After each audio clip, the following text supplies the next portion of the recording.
my God. This thing is fast on the dirt.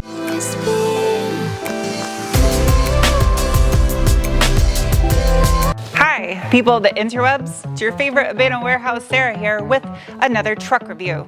And today I have a 2020 Ford Ranger 4x4 Lariat Edition.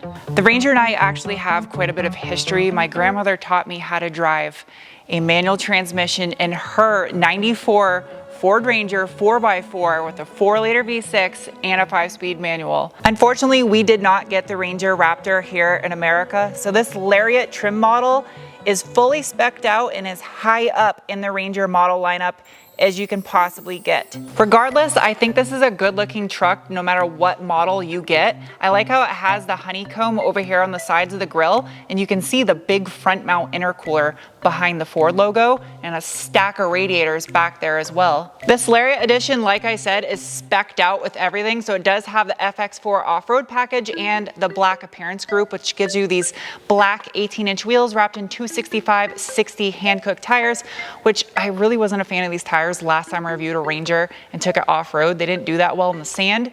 So we'll see if it can redeem itself today because it's a little bit different terrain than the last time I reviewed one. Because the front suspension design on this Ranger utilizes a coilover, I would imagine that aftermarket off-road suspensions for this truck will be plentiful. Personally, I think Ford nailed it styling-wise out back. I love how the tailgate has Ranger embossed in the sheet metal, kind of similar to the Tacoma.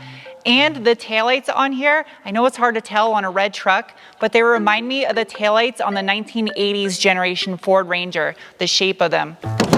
Open. It's like origami, but for your truck. Compared to the competition, it's a little bit dated back here in the bed. There's no power inverter or LED lights or any fancy gadgets. However, it does have a folding origami tonneau cover. I sincerely hope Ford never stops offering these little touchpad combination locks on the driver door of their vehicles. They're weird and they're cute, they're kind of smart, and I just enjoy them. I want to know in the comment section below, who here thinks that's a good idea? And if you own a Ford and you have that, do you actually use it? Let me know down below. As far as the interior goes, you guys know how I do my car reviews. I'm gonna keep this short, sweet, and to the simple. Whatever to the simple means, I don't know, but we're gonna do that. I'm not gonna read off a brochure, I'm just gonna give you my observations of what it feels like to sit inside this thing, starting with not the sitting part, because I gotta change it up. I can't do the same thing every single time. The steering wheel on this Ranger is massive. It is so big and bulky in the center where the airbag is. It's not really that comfortable to hold on to either. But there's plenty of buttons on here that have lots of features because this thing has the tech package and it is loaded to the hilt. Whatever, I don't know what hilt means either. Hey Siri. What does hilt mean? Hilt means the handle of a weapon or tool, especially a sword, dagger, or knife. How did that become a saying? I actually don't mind that the rear sliding glass window isn't full power. It has this kind of old school latch that locks it into place. It has this Bang & Olufsen sound system paired to this touchscreen infotainment system that does have navigation. And I have to say, I like Bang & Olufsen sound systems usually, but there's quite a bit of rattling coming from the back plastics in the vehicle when you crank it up. I feel like if I pull hard enough on these oh shit handles, I'd rip one off and punch myself in the side of the head. So I'm not gonna do that anymore. The seats in here, you thought I skipped it, didn't you? Are like sitting in an old sofa. They're super comfy, not much bolstering. They're heated, which doesn't really help today. 2 USBs and a power inverter. Ooh, yep, that's a solid armrest. Nice. Somebody at Ford in their engineering department has extreme OCD when it comes to the placement of charge outlets on the interior. There are 2 USBs down center up front here, and then directly above that there are 2 symmetrical 12-volt outlets for the cigarette lighter style plugs. I don't know what else to say. It's a back seat. So let's go back up front. I'm sitting in this truck without the AC on and it's supposed to be 104 today, so we're gonna start this thing up a little early.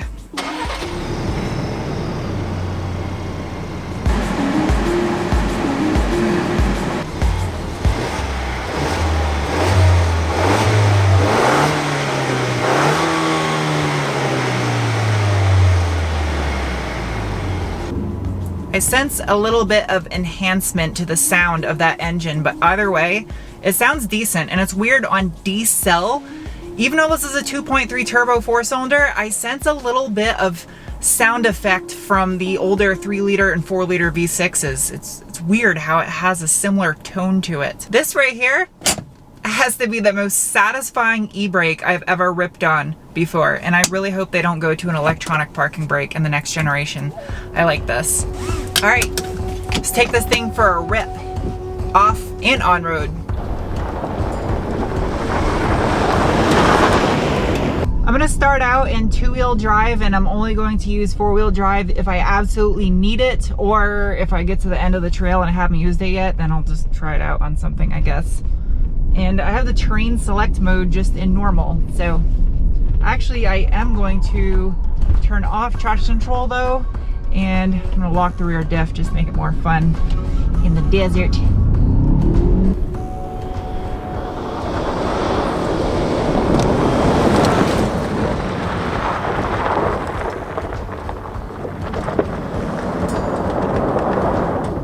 I absolutely love that you can lock the rear diff in 2-wheel drive. That makes this thing fun off and on road. One thing that makes me nervous about this having the black appearance group is the fact that it has these gloss black wheels on the truck.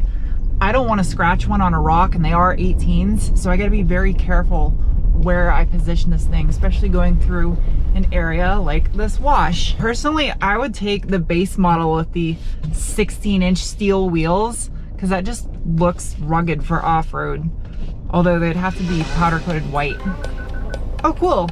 So the sonar system is letting me know I'm about to bottom out in the front, but I'm not. I'm good. Thank you, sonar. I'm gonna stop right in the sand and put these tires to the test.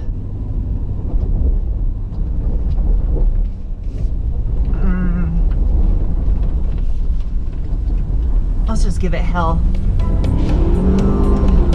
Do it, truck.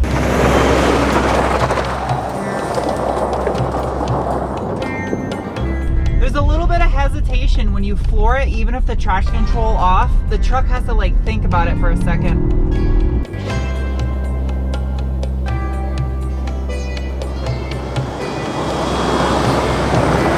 It's actually smooth going over these bigger whoops, and then the harsh like jagged rocks back there on the hill. That was kind of like jarring me around, but on this stuff it's fine, even taking it with speed.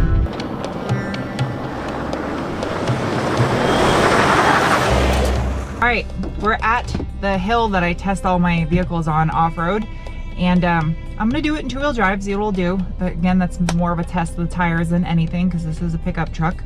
But it's an improper test, and I like doing things that aren't the ideal situation or something.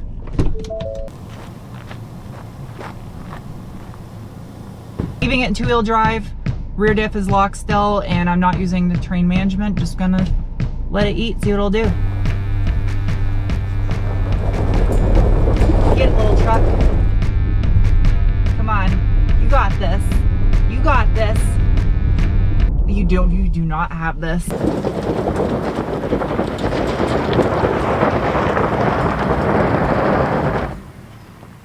You do not. It's not the truck's fault. I really don't think it is. I really believe that these tires are limiting this thing's capabilities. Could I let air out of these tires and attack this hill? Yes, but I don't ever do that in any other vehicle, so I'm doing this the same across the board with every vehicle. I'm going to put it into gravel. I feel gravel is more appropriate than sand, which puts it in 4 high. Rear diff is locked. This truck's got it. You got it, little Ranger. Oh yeah, like a little goat. It's not even slipping. That was easy.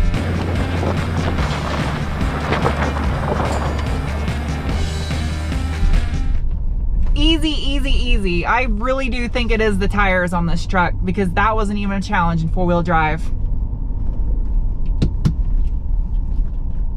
Good job, little truck. To go back down, this does have trail control, which is similar to Toyota's crawl control.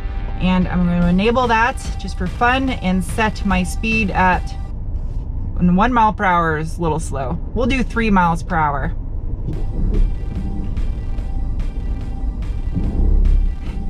Yay. Well, that's really slow. We'll give you a little boost in speed. There you go. It's quiet. It's not as noisy as the Toyota system. Okay, using terrain management on this truck and keeping it in four-wheel drive is a game changer.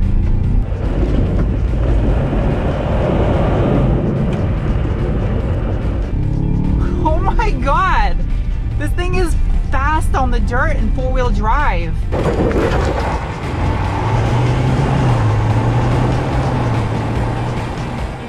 In the name of science, I am now going to give it the beans. You know, the first time I ever heard the term give it the beans was in a Ranger when I was like 5 years old.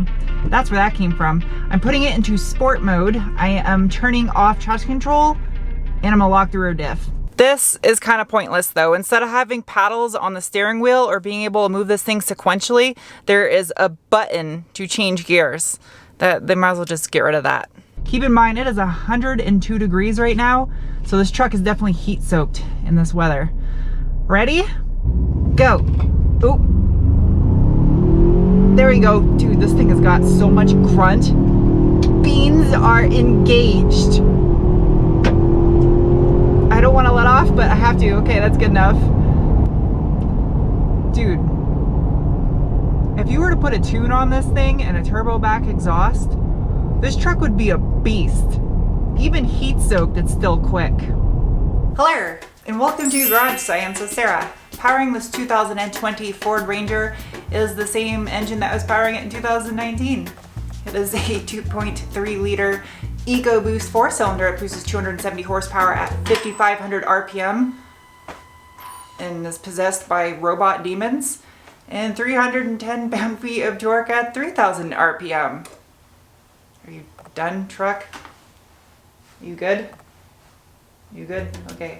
Now this T6 platform has been out since 2011 everywhere else in the world, and we've only had this Ranger on sale for a couple years here in the States, which means this thing is due for a redesign here pretty soon and maybe sharing the platform with the new Bronco.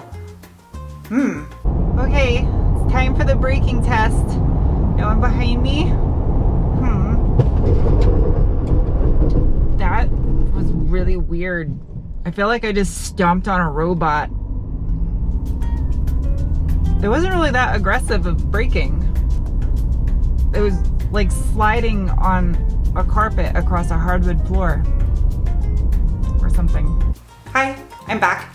The drivetrain in this truck is a 10R80 10-speed automatic transmission that was jointly developed between Ford and General Motors. And the pairing of this 2.3 EcoBoost and that 10-speed auto is perfect. It makes this thing so fun to drive because it keeps it right there in the power band all the time. But I can't help but wonder what this would be like with a manual, because other countries get a MT82 6-speed manual, which just happens to be the same transmission found in the US Mustang. So you could potentially just get a wrecked Mustang with the MT82 off Copart and swap in the manual into a Ranger, and there you go, you got a Ranger with a manual. And also they get a Duratorque 3.2 liter inline 5 turbo diesel with 197 horse and 350 pound-feet of torque. The other countries always get the cool stuff. Hopefully when the Bronco comes out, we'll get something shared with that, like possibly that 7-speed manual transmission that's in development, I hear. That would be awesome. As far as driving for normal people goes, this thing's a great daily driver. I actually averaged over 21 miles per gallon with this, which I was kind of surprised considering this truck is fairly quick and it's got a 2.3 turbo and it's 4-wheel drive. It's not bad. It's just a little pricey with this thing coming in just over $47,000. I mean, that is TRD Pro money right there, and TRD Pro is on another tier when it comes to off-road capability. But I like this truck, and I don't think there's anything in its class that's this quick, that's for sure. So if you guys never seen one of my truck reviews before, I have multiple categories to rate and assess them, starting with the meatball score, which is a rating of 1 to 5 meatballs based on a vehicle's ability to tackle rocks off-road that taste like meatballs. Don't eat rocks. And this Ford Ranger is getting a rating of 2.0. 7.5 meatballs. There are a few things on this truck limiting its off-road potential, and for the price point against its competitors, I feel that's not acceptable for having an off-road package. If you're to upgrade the wheel and tire setup on here to something a little bit more aggressive and capable, and maybe beef up the suspension a little further to give it a little bit more ground clearance, it would be a drastic improvement off-road and would make this thing an absolute beast. It's fast in four-wheel drive in the dirt, and I don't think any of the competitors have that kind of grunt off-road, which makes me like this thing that much more. Next is the coveted bean score. It is a rating of 1 to 5 beans based on the feeling you get in your gut when you give it the beans.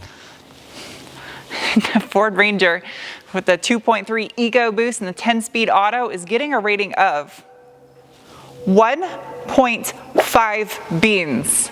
This is a seriously quick truck, and it's also a massive sleeper with the potential this thing has with this powertrain. Next is the cookie category. It is a rating of 1 to 5 tasty cookies based on what you get for what you spend. It's an assessment of value, and this Ranger right here, as equipped, is getting a rating of 1.75 cookies.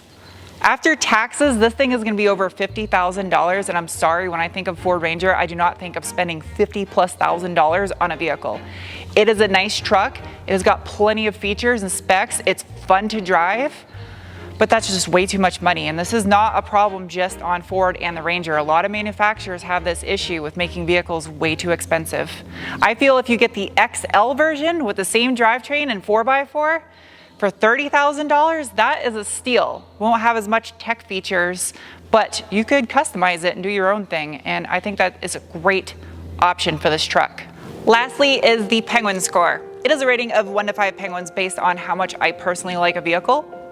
And this Ranger here is getting a rating of 3.75 penguins. This thing is fun as hell to drive. I have enjoyed myself throughout the past week of driving it. Yes, this one is opted to a point where it's just too expensive, but the truck in general, I think is a ton of fun, and I like it. So I will see you guys soon with another video. Bye.